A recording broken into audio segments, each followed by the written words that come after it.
Thank you, Michael. When Michael asked me to speak today, I felt really privileged and humbled. And I'll tell you a little story. Last Paddy's week, last year, we had a city that was full of tragedy, trauma and sadness, where we had 2 young boys in the river. We had a family, we had moms that were broken. And on St. Patrick's night, when most people were out enjoying themselves and having fun and the banter of it, Men's Action Network's door was open. And there was a big pot of stew sitting inside.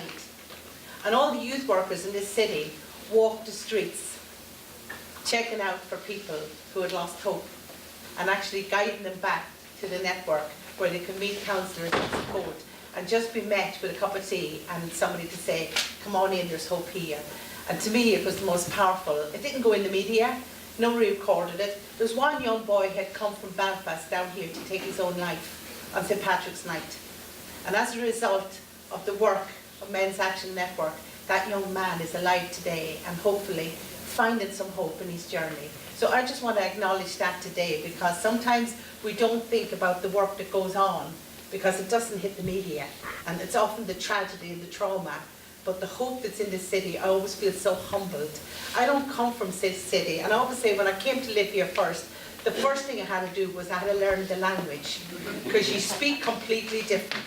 When you walk down the street, you say to people, yes, yes. It's lovely, isn't it? But you wait for it and you wonder, should I say something back or should I keep going? And the next thing you'd say to me was, what about you? And I would sit and go, is there something wrong with me? So I had to learn the language before I started. But I have to say, I've actually been privileged to live in this city now for the last 28 years, and I call it home as well, because they're the most resilient, caring, loving people. And it's only sadly when tragedy or trauma comes that we actually really see the love of this city and the hope that it brings. Oxygen is to the body, hope is to the mind. If you can think of it in that context, it's very, very powerful. Oxygen is to the body, hope is to the mind. So we can't live without oxygen, but we can't live without hope either. I started on a journey there about 2 years ago and looked at the whole concept of hope, because I thought, how many times a day does somebody say to you, I hope you'll be okay, hope you'll be all right, or hope you'll feel well? But the word hope means hold on, pain eases. It doesn't mean it ends, because some people, they live with that pain, they manage it. But hope is a very powerful word. And we've just discovered now that hope is a teachable subject. And we're starting to teach our kids and hopefully our adults. We have 10 new ambassadors for hope training that have just been qualified and are going to go out and spread hope like it's never been done before.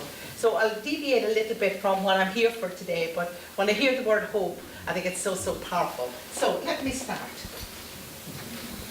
Okay, there we are. Men never made any material as resilient as the human spirit. Would you agree with that? You know, all the evidence, all the history, everything that we have, that human spirit is the something that's inside us. And sometimes it's hidden there, and it's only when we go through adversity or sadness or loss that it actually comes out. So it's a great starting journey to acknowledge we already have resilience. It's already inside us, it's there. But sometimes, for some reasons, it's hidden away. How do I start to bring it out? And that's what I'm going to look at today. How do we bring that out? So what is it? I want you just to reflect on this, and maybe just think about it, because I'm not going to teach any of you anything here in this room. Because you are already the greatest teachers, the greatest therapists, the greatest psychiatrists, psychologists, and the greatest human beings. You already have it. So I'm going to invite you just to reflect on this. So when you think of the word resilience, what does it mean to you? You know, what's that story? Where does it start? And if you think of two people you know who are very resilient, one that's not, just think about it. Two people that you know today that you go, wow, gosh, they are resilient. What was it about them? What did they have in their lives? What did they do? And I think, what were their behaviours like? What are they like as a human being? To the person that hasn't, what is the comparison? Because the more we do that, the more we can actually unravel and understand what strengths people need to actually embrace to build hope. What do you do, or what do you suggest that person would do? and going in your own experiences, what do you think a person could do to build their resilience? What would it be like for them? And where could they start the journey?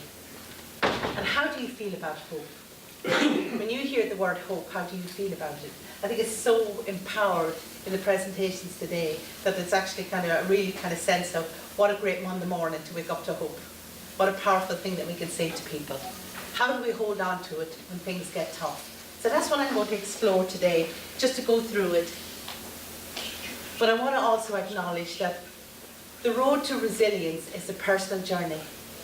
And no matter what we've experienced in our lives, no two people may view it differently. So every journey in this room is a personal journey, a personal story. And sometimes we need to unravel that to understand who we are, because that's what starts to build a journey of building hope. Some people say it's bounce back. And I found this. It's actually Crystal Palace manager. I was trying to find a Man United one, and I was trying to find a Liverpool one, but I thought I'd keep it neutral today. So I came across this one, and I thought it was very powerful. Because he said the ability to recover from bad circumstances. The ability to recover from bad circumstances. They say the ability to bounce back, the ability to overcome, the ability to get through. Most of us think they bounce back. I'll go back to my usual self. How many times have we heard, I'll be grand. I'll be grand. I'll be back to my usual self tomorrow. None of us ever go back to our usual self when something happens in our lives. But most of us spend all our energy trying to get back there. And if you look at a tree in a storm, and that wind blows, and the wind is raging, it'll never go back to where it started from. But if the conditions are right, it can actually start to grow in a new direction. And the powerful thing about a tree is, it's about its roots. And most of us think a tree's roots go right down into the ground, and it holds. But it actually doesn't. They go down so far, and then they set off on a journey. You could have a tree up on Shifty Street, and it could be halfway to Buncrana. Because what it'll do is it'll head off, and it'll head off. But what it'll do, it'll connect. It connects. And the stronger it's connected, when that storm comes, the stronger it'll hold on.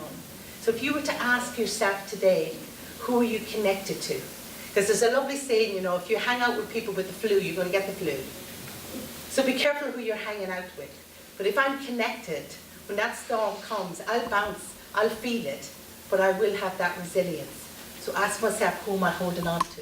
The greatest story of living lies not in never failing, but in rising after every fall. Great quote from Nelson Mandela. And a very powerful man. If you were looking for a role model, he said, if I was to bring all the sadness and heartbreak with me, I might as well have stayed in prison. But I had to leave it and move on and find a new journey.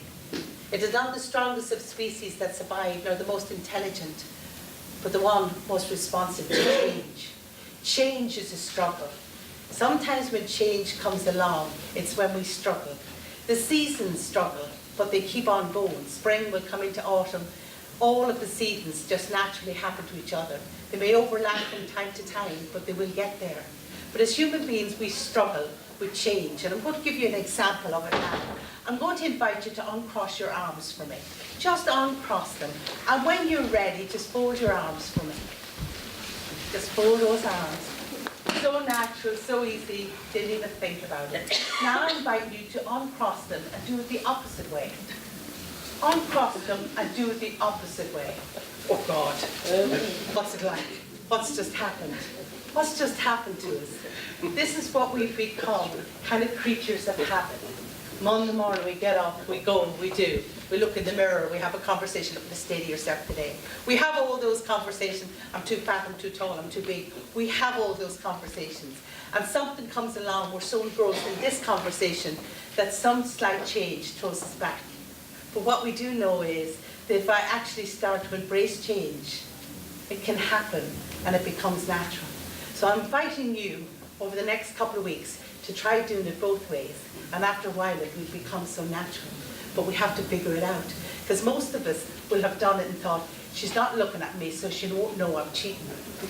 The others will be looking at me going, I wonder who's looking at me, I feel stupid. Because this isn't right, it feels uncomfortable. How many of us find ourselves in those situations when we're trying to build our resilience. So just to think about it from ourselves as we go forward. Because it's not what happens to us, it's about what I think about what happens to me that has the biggest impact on my life. It's not what happens to me, it's the story I tell myself. And that's so powerful when I'm starting to become self-aware, because the stories will keep unfolding. But the more I become aware of the story, the more I can actually start to self-accept, hey, that's my story. I'm okay with my story. Now what do I do with my story? Because so it's not the change, but your reaction to it. Who's looking at me? Guilt and shame are the two biggest emotions we carry. Guilt. What will others think of me? How many of us say the sins of the forefathers? How many of us will live with the sins of the forefathers? My father would have done this, so I better do this. Yeah, shame. I better not let them down. How many of us will say that? I better not let them down. I always remember in London many years ago as a staff nurse on the psychiatric ward, and I sat with this man on Christmas morning. And on the wards, in the acute ward Christmas morning, most people went home to their families, and it was only kind of people that were high risk would stay. And this one man was left on the ward, and he was special, to what we call special, where he wasn't allowed to be on his own for even 5 minutes because he was actively suicidal. And I remember sitting with him, and because you're sitting there Christmas Day, there's not a lot to do, it was great because you got a chance to spend more time with somebody. This man was a bank manager, and he had a very high-profile job in London, and everything was going so well, but the pressure was getting to him. He had a beautiful house. All his kids went to private schools, they went skiing, they had everything, but he was struggling to try and keep the standard going for his family. And slowly, you can only pretend for so long and function like that for so long. And eventually, he just broke, and he had attempted a very serious attempt on his life. And he ended up in the hospital with us. And I always remember Christmas morning, the one thing he said to me, and it's something that struck a chord, and I've kind of managed to kind of work with it. But what he said was, if I had cancer today, he said, my family would be sitting around me. But he said, I'm sitting here today, you're a stranger. He said, you're good enough, but you're a stranger. He said, I'm sitting in a dressing gown, pajamas that I can't even have a cord on. He says, a dressing gown that I'm not even allowed to button over. He says, my dignity is gone. He says, and I haven't a soul around me that really cares. And it really struck a chord for me around mental health and well-being and how we support somebody who's bound to that kind of darkness in their lives. But it's something that I have said, but you know what, I will do my best. And he says, go out and he says, try and keep talking about mental health, but do your bit for men as well, because we're kind of forgotten about it. Now, he did recover. He went on. He'd lost his family because his family didn't want to know him anymore. But he found a new journey. He found new hope in what he'd done. But he'd done it in a long, hard journey, but a journey of resilience. So what I say is, can you see how sometimes we struggle with it? Because the most powerful thing in our lives that can build resilience is to find meaning. Viktor Frankl was in the concentration camp, and if you ever want to read a great book, Man's Meaning to Life, very, very powerful, because in the concentration camp, what he'd done was he started to notice behaviours and what some people did and what other people did to survive the most harrowing situations a human being could go through. And what he discovered was that every so often they would throw crusts of bread on the ground, and most people would grab them and go into corners and try to eat it all down to survive. But what he noticed, there was some men that would actually hold the bread and wait, and just wait until everybody else had eaten. And then they discovered somebody hadn't got enough, and they would share. And what he found was, when he started to observe people, he went on to be a great neuroscientist and also a great psychiatrist. But what he found was, they found meaning in what they were doing through the most adverse situations. If I can find meaning, a purpose, then I can actually manage what's going on in my life. And what he found was, even though they were eating less, they were actually becoming stronger, and they were surviving the most horrendous situations. So ask yourself today, what's my meaning? What's my purpose? What's my passion? What actually gets me going? Because if I can build that into my life, it becomes one of the most strongest protective factors. Because to choose one's attitude in any set of circumstances is to choose one's own way. And building resilience, that's a powerful concept. Why do we get up in the morning? And I think it was so, from your presentation, that sense of hopelessness. If I don't have something to get up in the morning for, how many will say, I wish I had a job to go to? How many of us are in a job and wish to say, I hadn't a job to go to? Can you see what happens to us? We kind of get struggling with it because we're going, it's Monday morning again, here's another week of it. How many people would give anything to have that opportunity this morning to walk into a job to say, I can do it? And that's the part that we need to get better at. And it's not necessarily paid employment. It's about an opportunity to have purpose, passion and meaning.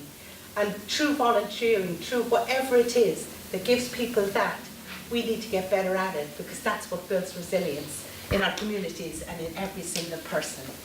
Everybody know this guy, do you? Superman. He was my hero. I absolutely loved him. Because I just thought, God, on all these films and everything else, he was the Superman. One accident, one day, left him totally paralyzed, totally dependent on another human being for every single function, even breathing. He couldn't do anything on his own. One accident. But his coat kind of stuck a chord. It says, we can either watch life from the sideline, and we kind of do, don't we? We kind of sit over here, let them do it first, and we'll see what happens. Or we actively participate. Either we let self-doubt, because that doubting Thomas is in us all. He's not in the Bible, he's in our head. If we could erode him, what a great way we would have of building our resilience. Or prevent us from realizing our potential and embrace the fact that we turn our attention away from ourselves. What we have of potential is limitless. Great guy on building resilience, to know through adversity. And anybody I've ever had the privilege to sit with have always said is, through my adversity, through my brokenness, I've actually learned to grow. So we need to kind of embrace that and see that as a very powerful way of building resilience. I put hope up there because hope is a teachable subject. There's even evidence and research around hope that it's teachable. We've actually demonstrated it here in 5 schools here in the Western Trust area, where we've actually measured hopelessness, helplessness, we've measured self-esteem, we've measured well-being, and every single measurement has been improved. So we've actually been able to demonstrate that we can actually teach it. And the concept, it's like hope must be developed like a set of muscles. Just doesn't happen. It's more than a word. And there are 4 kinds, the attachment. And attachment goes back to when we're babies. They call it attachment and attunement. I call it the biology of love, because we're connected and it's so powerful on building our resilience. Mastery, and it's that kind of sense of, I can do. And there was a teacher in school who used to teach us one time, and she used to say, if you can imagine when you get into a struggle, you can see a train, and the train's gone up the hill and it goes, I can, I will, I can, I will, I can, I will.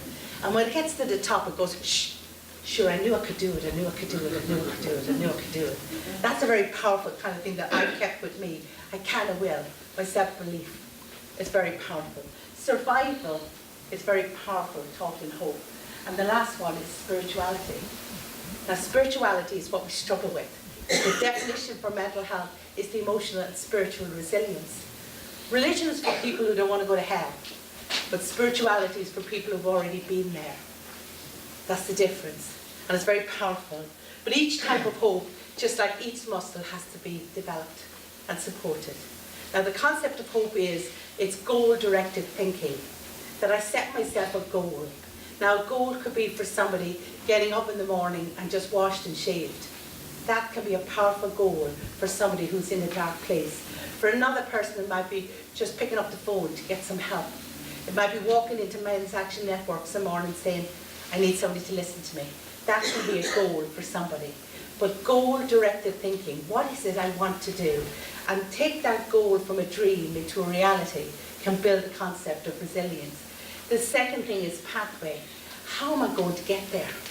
How am I going to get and find my way to get it? So when we were all coming here this morning, we had a fair idea. Some of us knew where the parking was, but we had a fair idea how to get here. If you want to set a goal, you have to put a route into how you're going to get there. But know the route's going to have obstacles, know that you may have to go backwards, forwards, or whatever. But it's okay, if you have a goal, you can find many routes around it. And the third thing we teach is agency. Agency is, who have you got in your life that can help you? Now we encourage kids to write home to their folks and say, will you be my hope mentor? I want to be a footballer. I want you to help me. What are we doing? We're connecting. What are we doing to people? So powerful in building resilience. The other thing in agency is, what have I got myself already? What are my strengths in there? Because most of us will look at our weaknesses, but not many of us will say, well, I have a strength. Let me bring it out and let me use it. And I'll show a little video clip in a minute that will highlight some of that. There's the hope theory, goal-directed agency. And if anybody wants to look at it and do some more research into it, it's an area I've become so passionate about, because remember what I said earlier? Oxygen is to the body, hope is to the mind. We've measured hopelessness, but we've forgot to measure hope. If we're looking at strengths, we must build on it, and that's what we're doing now. And some of the kids were so amazing when we took them through, when they spoke at our conference in Magee in June, to highlight what it meant to them. So if anybody wants to know more, give me a shout. But there's what they said, the kids said. Thinking strong that anything is possible. Thinking strong that anything is possible. The sunflower is the international symbol of hope. So I would encourage everybody to sow sunflowers in the city. Everywhere you can, just throw them. Let them get them. Let's grow a city of hope, because it does work. The 5 W's for resilience are: who you are is what makes you special. Who you are, your story, your journey, your experiences, is what makes you special. None of us acknowledge our uniqueness. Often we're looking at what we haven't got. Work on being the best you can be. Start on what you would put after I am. So if I was to ask you this morning to put after I am, what would you put after the I am? Most will say, sure, I'm a dad, I'm a husband, I'm this, I'm that. But who are you as a person? Sometimes we need to kind of do a little bit of work there to actually say, I am doing the best I can with my knowledge, my skills, and my experiences. The other thing to put after is I am enough. I am enough. I am me, and I am enough. People who are building their resilience will have a self-acceptance to say, I am enough. What lies ahead is always a mystery. Yesterday's history, tomorrow's a mystery. Today is a gift, that's why we call it the present. Most of us never are in the present. The only time we get in the present is when we're stuck, when we're ill, and we're going, oh my God, what's happening now? But most of us, if we could bring our time to here, because that's the most, as I say, that's the most important moments we have, is the moments now. When life pushes you over, treat yourself with kindness and compassion. Because life does throw us over, and it's okay, but we need to treat ourselves with compassion and care, as opposed to kind of, why did that happen? Or I think some of the evidence that we talked about earlier, we look for the social anesthetics. We look for the alcohol, we look for the food, we look for the drugs, because what I'm doing is I'm soothing pain. So I need to ask myself, am I soothing pain, or is this a social activity? If I'm soothing pain, sooner or later that pain will come back. It's like going to the dentist. I can take paracetamol for it, but if I don't go and get that filling sorted out, if I don't go and get it done, that can actually end up with very serious problems. Our mental health is exactly the same. It's all connected. So when we have an emotional pain, we need to just acknowledge and say, hey, I've got that, I need to do something about it. Where there are choices, make ones we won't regret. You need to just challenge yourself, what's the way up? Yeah. Why things happen, we may never have a reason. And some of us kind of really struggle with looking for reasons. Sometimes there is no reasons why things happen. So sometimes we need to just accept that this has happened. What can I learn from it? People who are resilient will always ask themselves, what am I learning? What am I learning every single day about me as a person? Because that's the stuff that builds our resilience. Because life is a story just unfolding.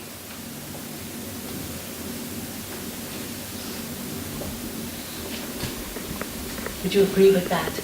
Everybody has a chapter they don't read out loud. We all have a chapter. We all have a story here that has never been told. Ask yourself, are you okay with that story? Because if I'm not okay with that story, and that story is stopping me from turning the next chapter, then I need to say it's okay for me to tell that story. They've started the human libraries. I don't know anyone know the concept of the human libraries. I think it's the most powerful thing that I have ever heard, where you actually come and you tell your story as almost a book unfolding, and you have people in the audience that actually ask you questions.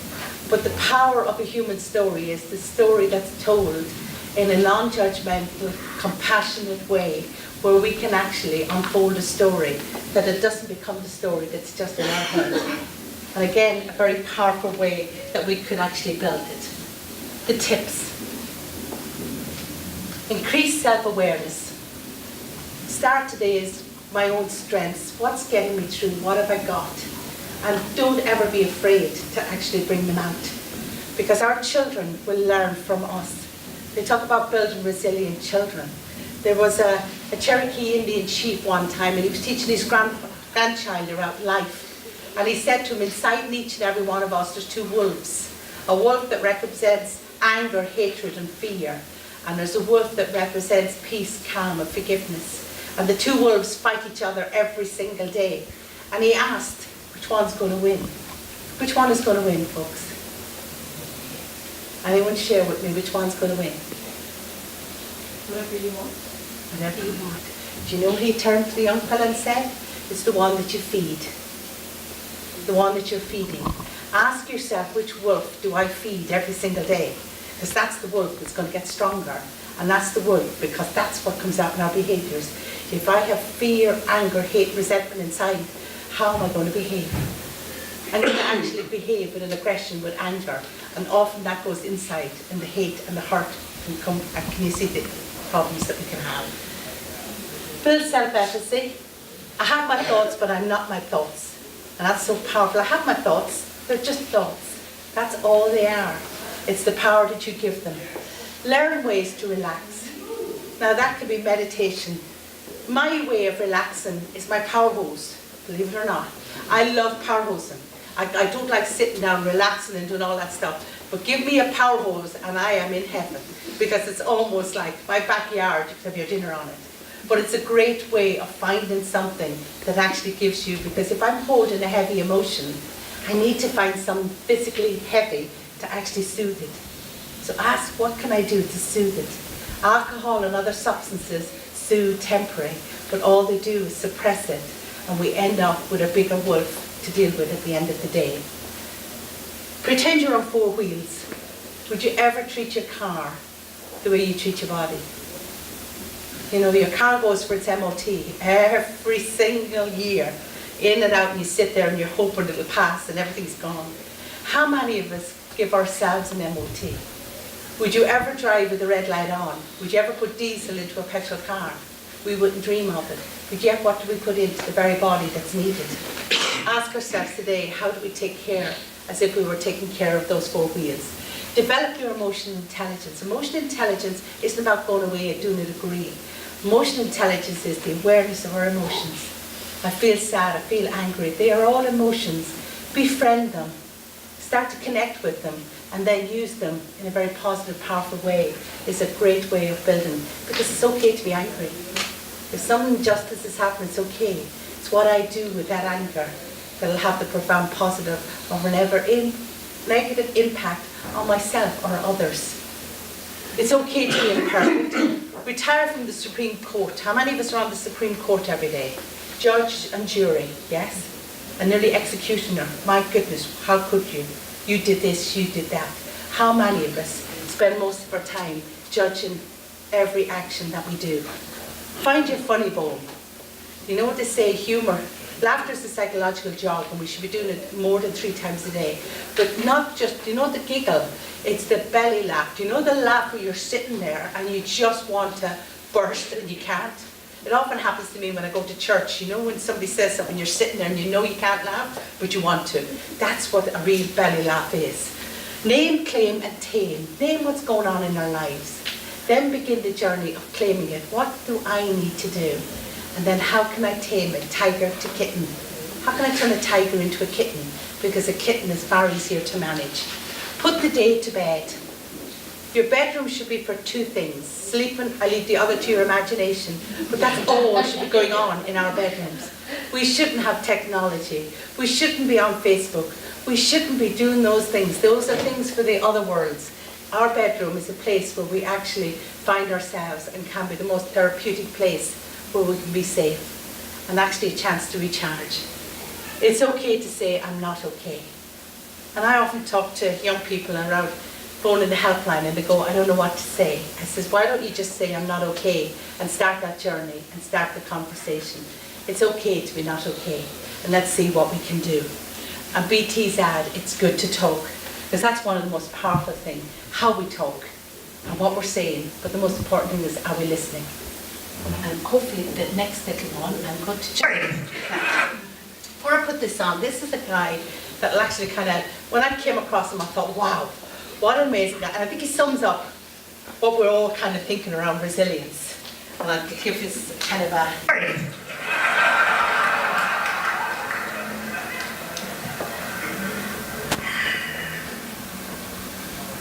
Lesson number 1. Never believe a prediction that doesn't empower you.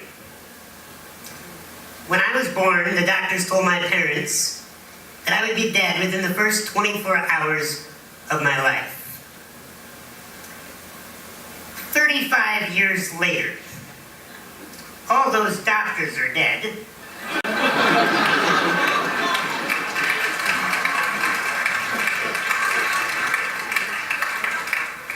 And I am the only doctor that remains. Never believe a prediction that doesn't empower you. How many predictions have been thrown at you your whole life? If you believe predictions that do not empower you, you will wither away and die.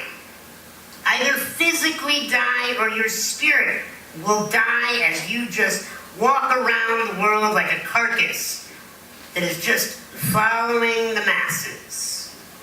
I have a belief that has served me in my life, and that is that everyone is rooting for me to win, even those that do not know it.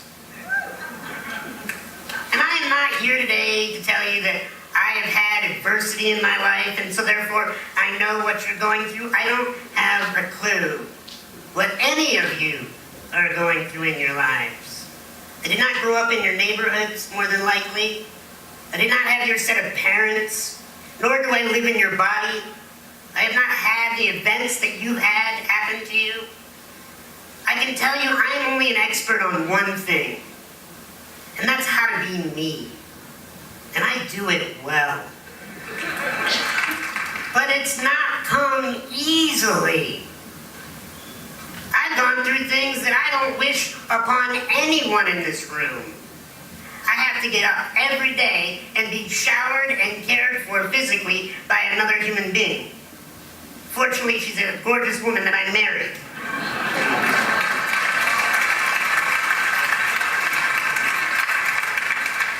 I get stared at everywhere I go, and the moment people meet me, if they don't know a thing about my resume, they automatically, just by the human nature, think to themselves, oh, it must be so difficult to be that man.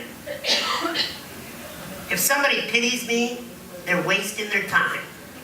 Because I have chosen a life of strength. And I am here to help you choose a life of strength. But I'm going to tell you, we've talked about drugs here. You know what the worst drug to ever hit the human race is? Pity. The moment you feel sorry for another person, or the moment you feel sorry for yourself, you're hosed. You are totally, completely frozen in potential. Because like I said, you cannot believe predictions that do not empower you. The second lesson today is you are not your condition. You are not. I am not disabled. Sure, I'll take the handicap parking privileges. But that does not define me as a man. Not able. I've been looked at and treated my whole life as if I am not able. I have had to rise above and show people that the only disability is one's refusal to adapt. And what does adaptation look like? I think it looks like celebration. Because when you meet people that are celebrating their life, you want to be around them. You want to learn from them. You want to do business with them. You want to hire them. Because if I believe that I'm disabled, I would wither up. I would be shy. I would be insecure. I would be afraid. I would act like I need your help. And the rest of humanity would be okay with that. But I choose something else. I choose to be strong. I choose to be a leader. I choose to have words to move this planet. I'll tell you why I was born. And I hope it inspires you to find out why you were born. I was born to rid this world of insecurity. Because when a human being is insecure, they do stupid stuff. But there's a contradiction to feeling sorry for yourself. At the opposite extreme, it's what I call bullying yourself, beating yourself up, being your own enemy and telling yourself that all those predictions, those negative opinions, they're true, they're right, you're washed up failure, you're not going to amount to anything. Bullying yourself is the most dangerous thing that you could do.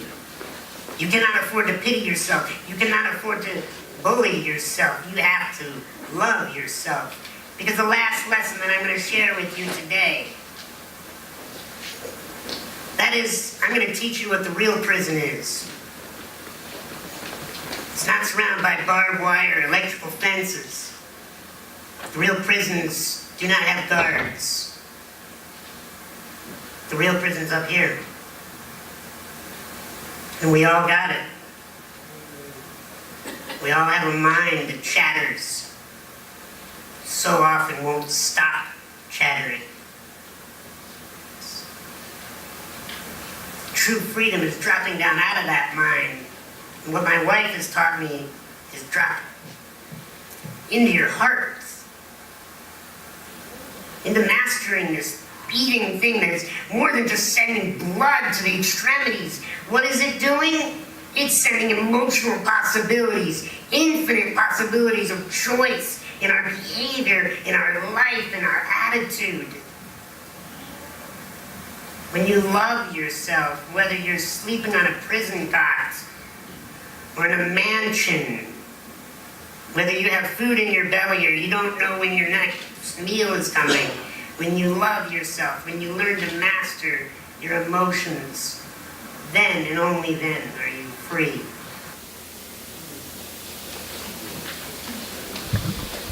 It just sums up.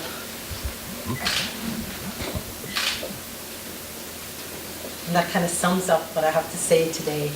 Go within every day and find the inner strength so that the world will not blow your own candle out. We all have a candle inside. Don't give any more permission to blow it out. Just allow it to grow so that you share the light with others. And there you are. To sum up, discovering our true paths, our meaning. Just ask yourself, what's my meaning? Appreciate that lives we have, not the one we want.